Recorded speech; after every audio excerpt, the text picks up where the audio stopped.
আচ্ছা, আমরা অসীম কুমার সাহার বইয়ের 133 পৃষ্ঠার ধারাবাহিক যে গুরুত্বপূর্ণ টাইপ 4 রয়েছে সেখানকার 4-এর 2 নম্বর অঙ্কটা দেওয়া আছে ax² প্লাস bx সমান 0। সমীকরণের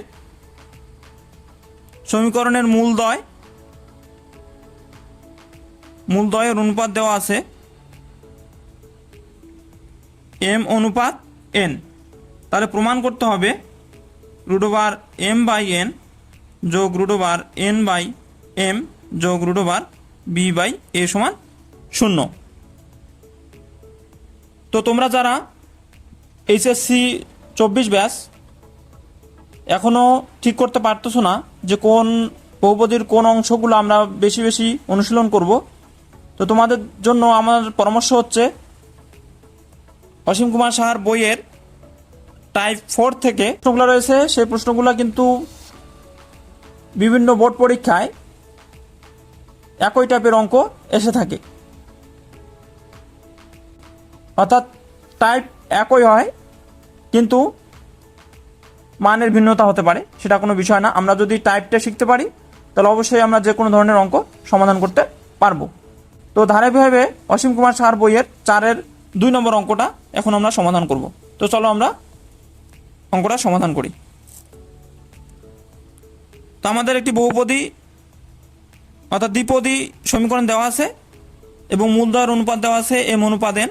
তাহলে আমাদের প্রমাণ করতে হবে √m/n plus √n/n m plus √b/a সমান 0। তাহলে আমরা ধরে নেব মূলদ্বয়। আমরা মূলদ্বয়ের অনুপাত আলফা ধরে নেব উভয় পক্ষে। আমরা সরাসরি লিখব মূলদ্বয় m আলফা ও n আলফা। তাহলে মূলদ্বয়ের যোগফল কি হবে? m আলফা যোগ n আলফা সমান, আমরা জানি সূত্র কি সূত্র, আলফা প্লাস বিটা সমান -b/a, যেহেতু দ্বিপদী এটা, এবং আলফা বিটা সমান c/a। তাহলে আমরা এখান থেকে দেখতে পাচ্ছি b কত, b এর মান b দেওয়া আছে, তাহলে সূত্রে মাইনাস b এর মান b/a। তা আমরা এখানে কি কমন নিতে পারি? আলফা। তাহলে m প্লাস n সমান হবে -b/a। আমরা যদি এখান থেকে m প্লাস n এর মানটা বের করে নেই তাহলে পাচ্ছি হচ্ছে b/a আলফা। আবার মূলদ্বয়ের গুণফল m alpha into n alpha সমান, জানি আমরা কি c/a। তাহলে এখানে c এর মান কত? b। এখানে c এর মান কত? b। তাহলে আমরা জানি c/a, তাহলে এটা c/a। তাহলে আমরা যদি গুণ করি বা mn আলফা স্কোয়ার সমান b/a,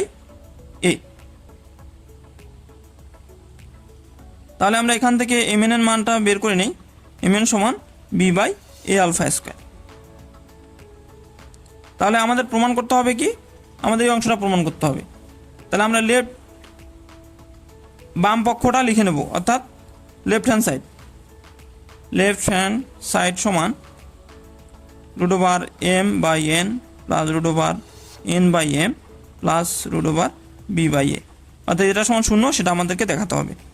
তাহলে এটা আমরা আলাদা আলাদা করে নিতে পারি না? √m √n প্লাস, এবং এটা যা আছে তাই রাখলাম। তাহলে এদের মধ্যে লসাগু কত হবে? অবশ্যই √m। তাহলে এখানে পাচ্ছি কি √m এর হোল স্কোয়ার যোগ √n এর হোল স্কোয়ার। আমি একবারে বেসিক লেভেল থেকে করাচ্ছি, যারা সহজে বুঝতে পারো না তাদের জন্য, আর যারা বুঝতে পারো তারা তো আসলে সহজেই বুঝতে পারছো।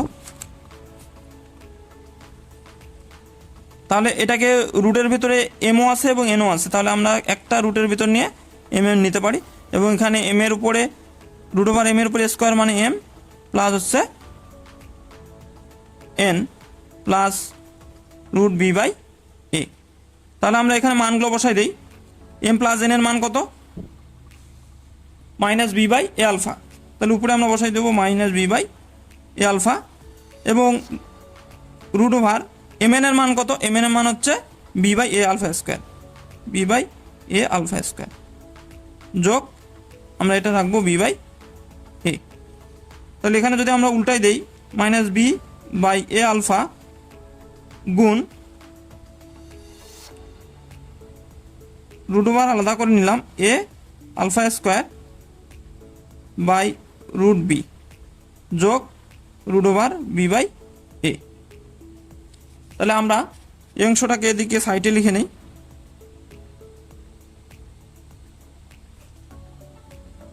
মাইনাস বি বাই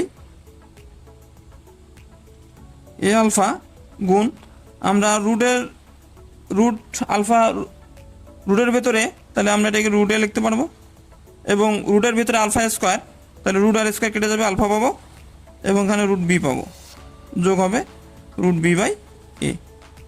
তাহলে আমরা যদি এই আলফা আলফা কেটে দিই এবং রুট বি দিয়ে যদি বিকে ভাগ দিই তাহলে আমরা রুট বি পাবো, এবং রুট এ কে দিয়ে যদি রুট এ কে ভাগ দিই তাহলে আমরা রুট এ পাবো।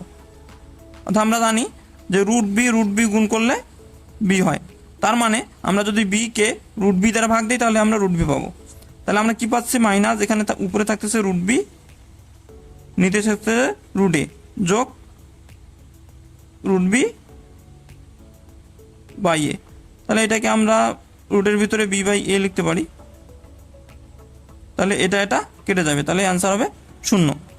সেটা হচ্ছে রাইট অ্যান্সার, প্রমাণিত। তাহলে আমরা এভাবে কিন্তু এই টাইপের অঙ্কগুলা সমাধান করতে পারবো। অর্থাৎ অনুপাত যদি দেওয়া থাকে এম অনুপাত এন, এ অনুপাত বি, এ অনুপাত বি, হ্যাঁ, বা যে কোনো অনুপাত থাকুক না কেন আমরা এইভাবে এই প্রশ্নগুলো সলভ করতে পারবো। তো অসীম কুমার সাহার বইয়ের ধারাবাহিক ভিডিও পেতে অবশ্যই আমাদের চ্যানেলের সঙ্গে থাকুন এবং চ্যানেলটিকে সাবস্ক্রাইব করুন।